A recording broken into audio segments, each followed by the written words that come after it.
নমস্কার, আমি অবন্তী নিয়ে চলে এসেছি নতুন একটি মিনি ব্লগ।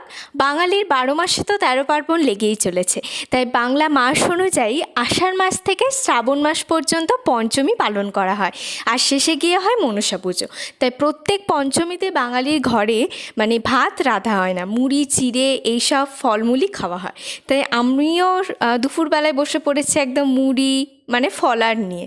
যতই নিজে মেখে খায় না কেন, ছোটোবেলা থেকে মা যেটা মাখে সেই মাখাটা যেন মনে হয় একদম অসাধারণ, অপূর্ব খেতে। যাই হোক, সেটাও একটু খেয়ে নিয়েছিলাম। আর প্রত্যেকবার পঞ্চমীতে আমাদের রাতে পরোটা আলুর তরকারি এইসবই হয়। তো এবারও সেটাই হয়েছিল। তো মা আমাকে আলাদা করে একটা মিষ্টি রুটি বানিয়ে দিয়েছিল, ওই পরোটার পুরের মধ্যে একটু চিনি দিয়ে। ছোটোবেলা থেকে খুব সুন্দর লাগে। আজকের ভিডিওটা এই পর্যন্তই। তোমরা কীভাবে পঞ্চমী কাটাও আমাকে জানিও। টাটা, সাবধানে থেকো।